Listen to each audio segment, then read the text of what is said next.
Alright guys, this is a PowerPoint for the homies. The Assassin's Guild top 10 games of all time, okay? I basically asked everyone to send me their top 10 games of all time.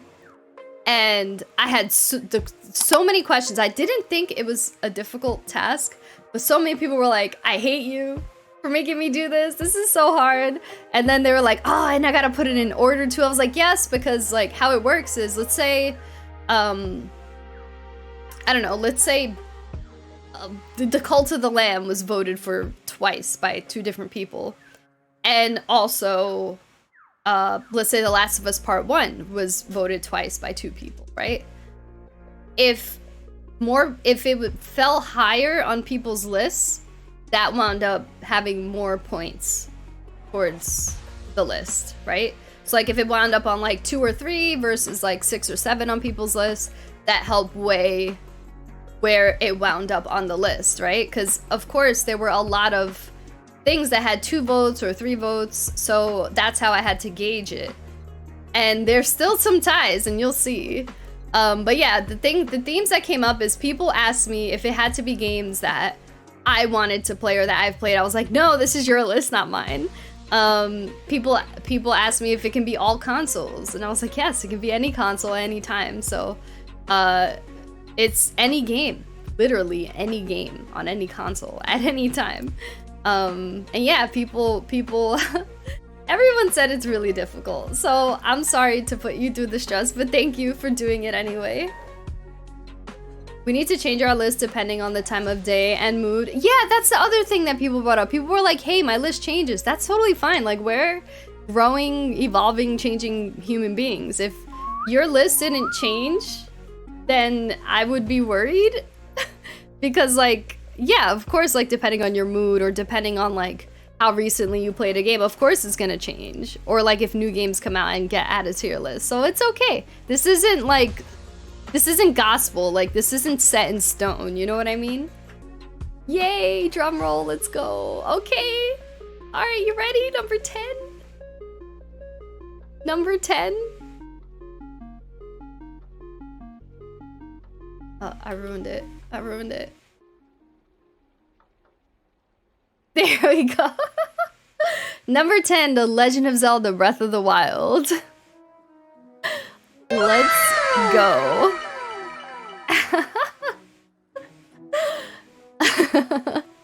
How do y'all feel about that one? I think makes sense. Breath of the Wild's one of the best Zelda games, if not the best. Argumentative against Ocarina of Time, I think. Fantastic game.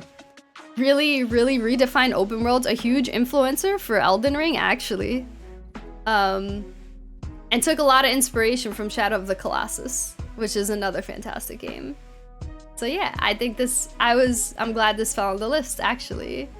Yeah, people love that game. I'm surprised it's only number 10. Yes, that makes you wonder what the other ones are gonna be, doesn't it? If like Breath of the Wild is number 10, like what's number 1 then? You know, it's a good start, right, pal? I agree, Pally. I agree. I agree. I'm the only one who dislikes this game, really? Is it because you don't like open world games, Ilias? Number 9. Damn. Bloodborne. I can get behind this one. Touchdown, yes. Yes, Bloodborne is fantastic. Never played these, just by the look, Elden Ring looks better. Yeah, it's a newer game. Bloodborne came out in 2015. The world of Yharnam is so beautiful. Need that PS5 upgrade? Yes, me and Mind were playing Bloodborne the other day. The DLC, and it's really fun playing co-op. Hauntingly beautiful, exactly. All right, number 8. I'm scared.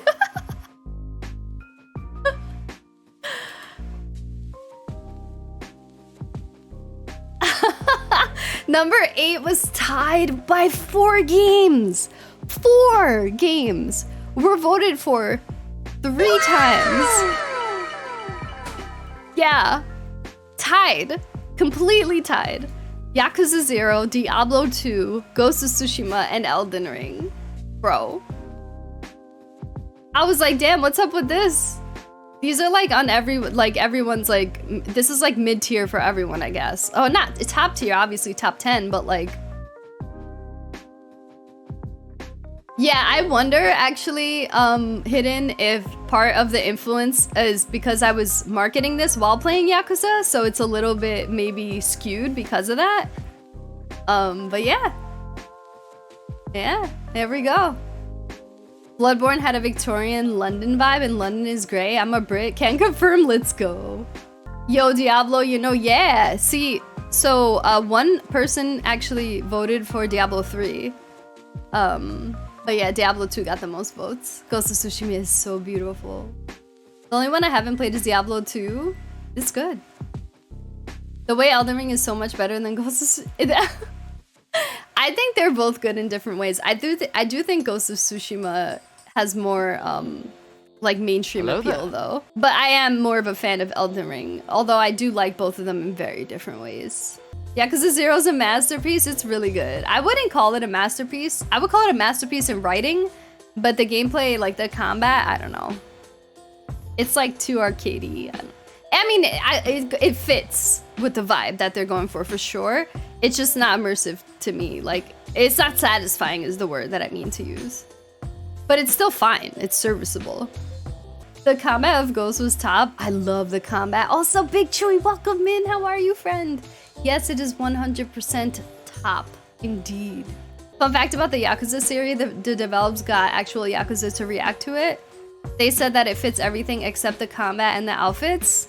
Nice. That's really cool. Yakuza 0 is really good. I started playing it recently. The sub-stories are great, and so is the main story. Alright, let's go. Number 7. Final Fantasy. I forgot to transition for that one. My bad, y'all. Final Fantasy VII 1997, though. Not the remake. We had, I think, 1 vote for the remake? 1 vote for the remake. Or maybe 2 votes for the remake. But Final Fantasy VII, the original specifically, came out. By the way, if you're wondering something about like remakes and how I work that out, if it was a remaster, like let's say someone voted for a remaster of a game, or if it was a remake of a game, let me say this. So you know how Demon Souls and Shadow of the Colossus are remakes, but they're the same game with a different skin? I consider those the same game. But for Final Fantasy VII or Resident Evil 2 or 3 that completely changed the game to the point where it feels like a new game, I would consider them separate games. The Last of Us Part 1, for instance, would be the same game because it's literally the same game with a different skin. Does that vibe with you guys okay? FF7, of course. This was the very first AAA game ever. The OG FF7, it was so good, but the remake, yeah, I like the remake more. But I do think there's a charm to the original. FF7 OG is still great, but I'm more of a fan of Final Fantasy VI. 6. A lot of people say 6, yeah, or 9. I hear 9 and 6 a lot. Rarely, I hear 12 sometimes. I hear 10 a lot, actually. Remake equals different game. Well, remake doesn't always mean different game. Will Smith approves this. Good to know. I won't get slapped. Thank you for the follow. Remake, so like Demon Souls was a remake. Last of Us 1 is a remake, right? But they're the same game with a different skin. There's like very little quality of life changes. It doesn't feel like a different game.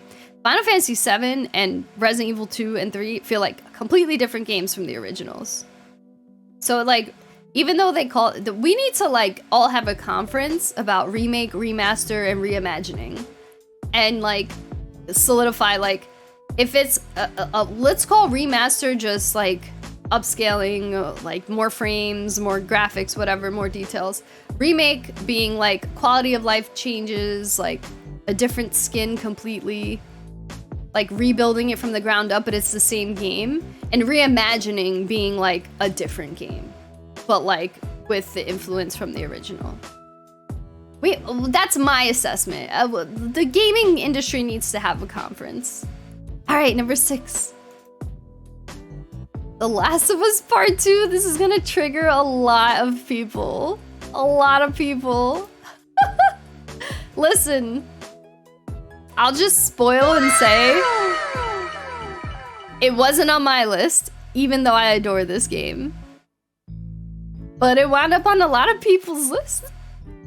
Let's go, boo. Here we go. Trigger, hashtag trigger. I never understood the controversy. It's because they portray characters in ways that people don't want them portrayed because they love them, I think. And also, they did the Metal Gear Solid 2 when it released, people hated it for pulling what they pulled in that game. Now people love it. I feel like in 10 years, The Last of Us Part 2 will be more loved for doing what it did. But anyway, some people have issues with like the pacing of the second half of the game. Some people have issues with kind of like feeling like you need to like care about a character that you don't want to care about, that you maybe should hate. And other people have issues with the construction of the writing, which is probably the most valid reason I've heard. It's because they flat out deleted one of the gaming's most beloved characters for no reason. Yeah, I'm trying to like explain it without spoiling anything, but yeah, I mean, I think it was for a reason. For me, the reason is you live in a literal post-apocalyptic world where nothing's guaranteed and no one's immune to like being killed or dying, you know? And like just because you love that character doesn't mean that the developers have to like cater to like how you want their existence to be, you know? Is Neil Druckmann a little bit crazy? Yeah, sure, but I don't know. I feel like if that's the story they want to tell, you know? Oh, I knew this one was gonna get people all riled up.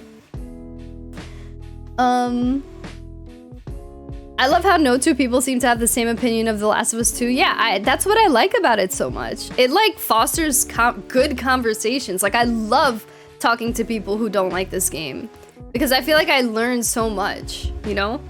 Like some of the best conversations I've had were about the ending of The Last of Us Part 1 or 1 and the feelings people have for The Last of Us Part 2.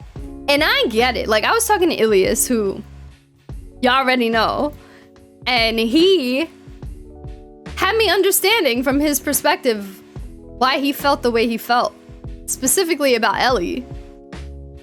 Like, I get it, but I also feel like that's what makes it so good, because it elicits, like, strong feelings. But, you know, we're not here, listen, we're not gonna disrespect anyone for their opinions.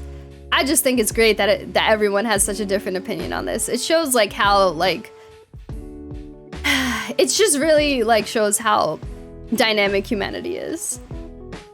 And interesting. Again, never played it, not on my list.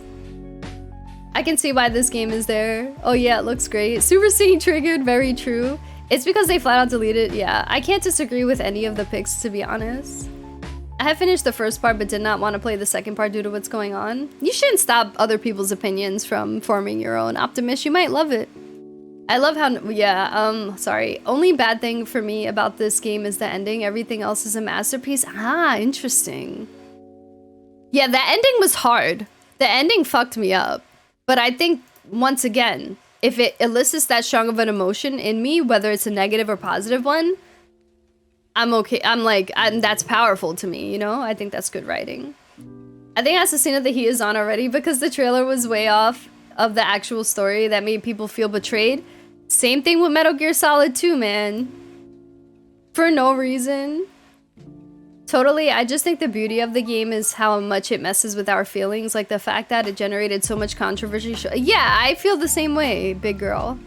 He was an enemy in someone else's story. Nothing is black and white. Just because he was a hero to you doesn't... Exactly. And also, listen, Joel was never supposed to be the hero. The minute fucking Sarah got yeeted, he went ahead and lived the life of Gritty, you know? Like... It's like Negan, right? Negan in The Walking Dead. Such an amazing character. He's good if you're on his side, right? He could be the good guy. Or Rick could be the bad guy if you're not on his side. Or maybe if you are on his side, like, I don't know. I feel like in these kinds of worlds, when you have characters that are just heroes or villains, no, that doesn't make any fucking sense. They're human beings that do bad shit and good shit. You know? That reflects reality. Exactly, Vegeta. In my opinion, it was lazy writing compared to the first game, but it's still what like, let's like dig deep a little bit. Like, fuck it, let's go. Before we reveal number 5, let's hear what you felt was lazy about it. I strongly dislike the way Ellie is treated over the course. Yep, I totally get it.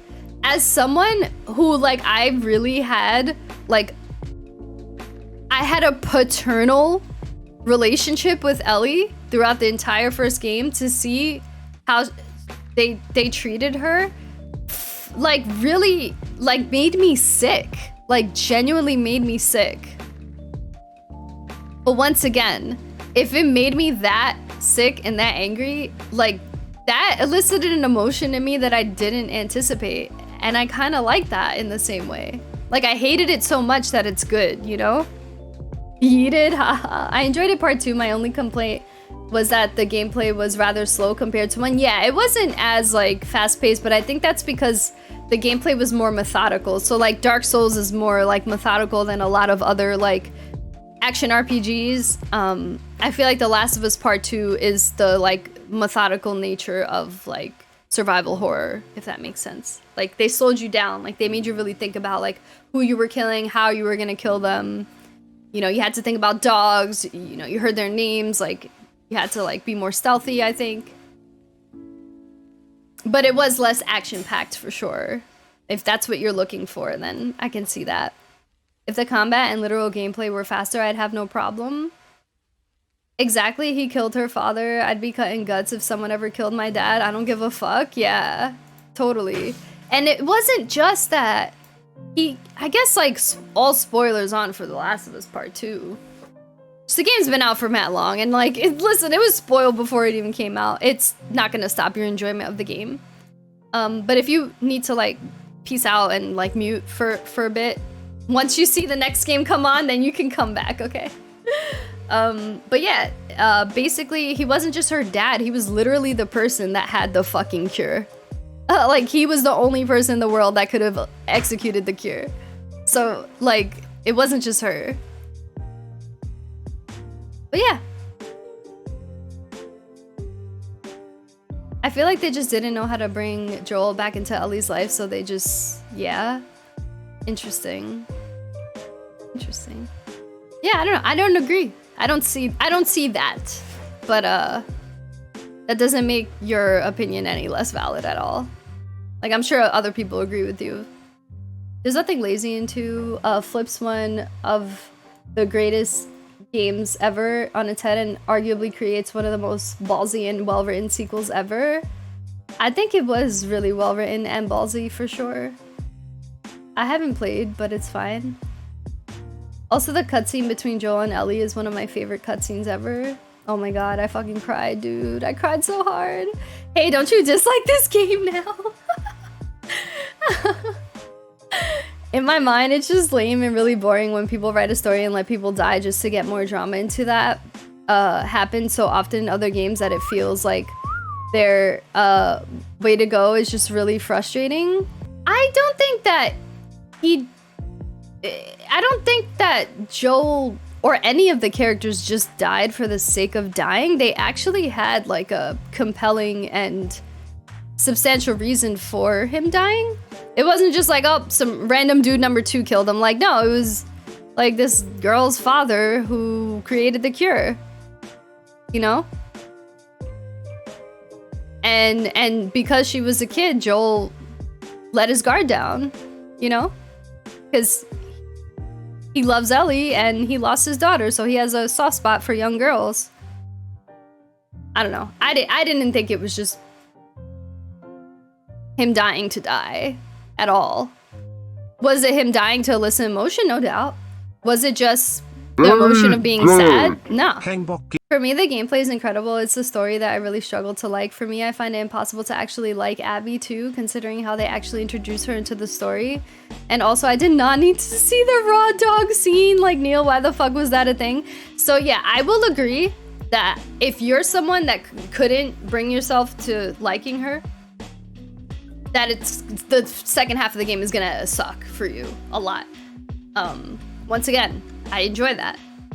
I also grew to like her. And I think they did a good job in making me feel that way. But also, like, if you're someone who was like, nah, fuck this bitch, fuck her, and what she did, then yeah, the last half of the game is gonna be hard. But also, I feel like it's brilliant at the same time because only a video game could do that. Like in a movie, you could just shut off the movie and never be done. In order to beat the game, you actually have to go through the motions. You know what I mean? Thank you for the birthday wishes, Allie. I appreciate you for coming by. And yeah, that raw dog scene, I agree. I never need to see sex in video games, period. I never want to see sex in video games. Even though it was short, I didn't need to see it. And it was also very rough. And I also didn't need to see Ellie in her underwear. Like, I'm her dad. I don't want to see that. Okay? I knew her and Dina loved each other. I didn't need to see them. So yeah, I agree, not just with that specific scene, but with sex scenes, period. I don't want them. Keep them out of my video games. Goodbye, thank you. I also never thought either of these two games were as good as people made them out to be. I think they are all that people make them out to be. They're fantastic. Some of the best games ever. But imagine if no one ever died, that would be boring. Yeah, for sure. Maybe it might not be boring. Like, not many people die in, I don't know, some anime. I don't know, I can't even think of an example, and it's still good.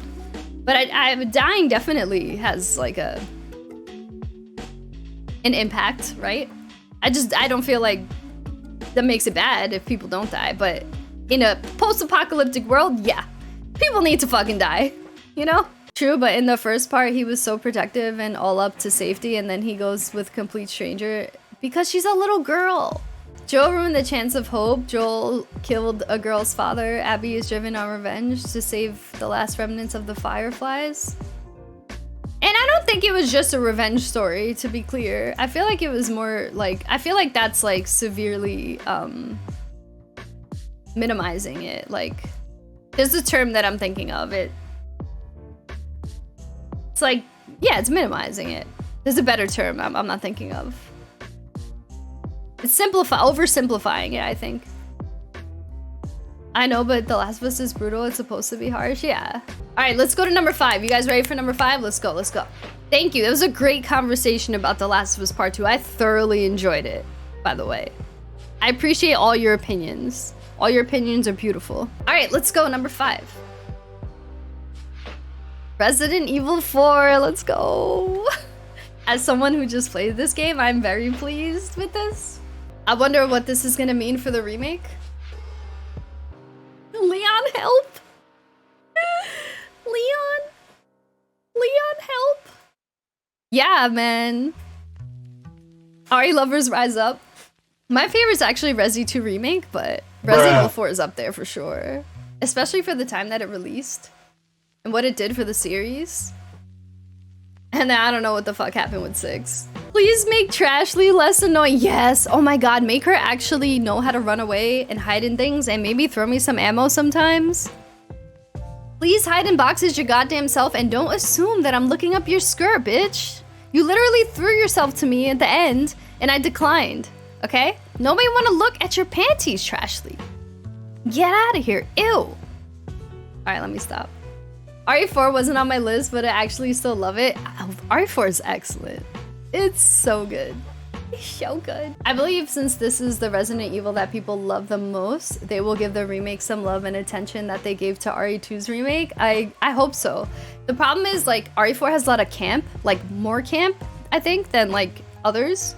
And if they're going a serious tone, I'm really gonna miss certain lines of dialogue from Leon specifically, and from Salazar. This design looks so good. Let me see that turtleneck sweater. It does look really good. I'm so excited for the remake. Don't expect me to catch Trashly when she can literally do everything else, including operating a massive vehicle, right? You'd be surprised what people will complain about when the remake comes. Yeah, people will definitely chew it out. I can't wait for Salazar's reveal. Me too. Remake equals worst game ever. 10 years down the road, man, the remake was the best game, yeah. Number 4. The Witcher 3 Wild Hunt. Of course. Why not? Why not? Why not?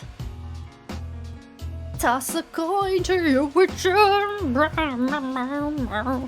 Only number 4? What is wrong with you people? Bruh. Let's go. Excellent game, man. One of the best open world games. Up there with Elden Ring and Breath of the Wild and Red Dead Redemption 2. My favorite open world games of all time. Excellent. Anything else needs to be said? The only complaint I have about this game, honestly, the combat's a little janky. It's a little bit stiff. I feel like there were too many mocap sex scenes, but based on the rant that I just had about keeping sex out of my games, of course I'm gonna complain about that. I was saying earlier how I didn't like The Witcher 3. Skyrim be like, bruh. Chat, I'm not mad, I'm just disappointed. Hey, at least it made it. Not a single game of mine is on this list, so fuck you. Hey, we're not done, Ilias. Combat was never the strongest thing in the Witcher games, yeah. Like, I like the signs and like using your silver sword versus the other sword for like different types of enemies, but yeah. It just didn't, like, if they spent less time on mocap sex scenes and more time on refining the combat, would have been chef's kiss. 10 out of 10. Oh! Oh, I just revealed number 3 quickly! I hope you were ready for it. Number 3 is Chrono Trigger. This is a game that I definitely want to play again because I don't remember shit about it. And it's a really good game. And I'm so glad that our lists weren't just modern games, okay? We got two OGs on this. Well, 4 if you count Resident Evil 4, but that's like more like mid times.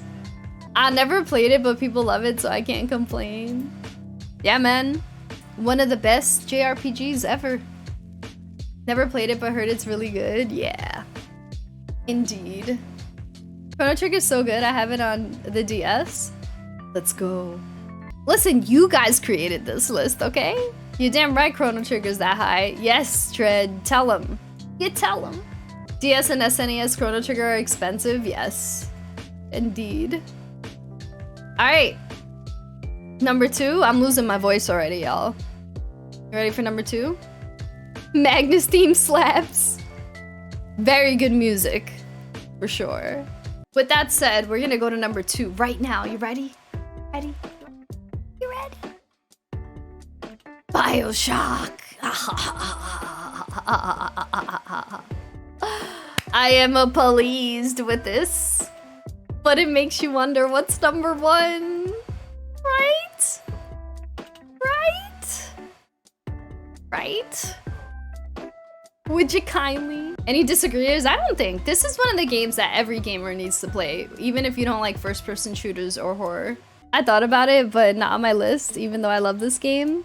This might make my top 10, it wouldn't be up this high though. BioShock has one of the greatest stories in gaming. It revolutionized storytelling in video games and showed stories in games can be considered art. Yes, absolutely. Also, the gameplay's great. Environment's fantastic, the lore, the notes, the way you like consume the documents in form of like it reads it out loud while you're still playing the game. I love that. More games should do that. It's innovated how you can tell a story, not just in a video game, but how you can tell a story. It's Pokemon Watch. I see The Last Guardian. I'm throwing my laptop. Some of the best environmental storytelling ever, absolutely leave. I like how it focused on the atom and that it created a utopia and ended up creating a dystopia. Yes, exactly. All right, let's go. I also have a spoiler cast of BioShock, by the way. Number 1 is The Last of Us. Ilias, you got what? That was on your list. You got it. You got it. You got it. You got it. This shit had like 8 votes. 8 votes. And guess what we're playing today? We're playing The Last of Us Part 1, so it's perfect. Wait, what do you mean shake my head, Gunnar? You know The Last of Us is an excellent game. How am I getting so many people snarfing at this when y'all voted? The Last of Us is excellent, as evidenced by today's stream.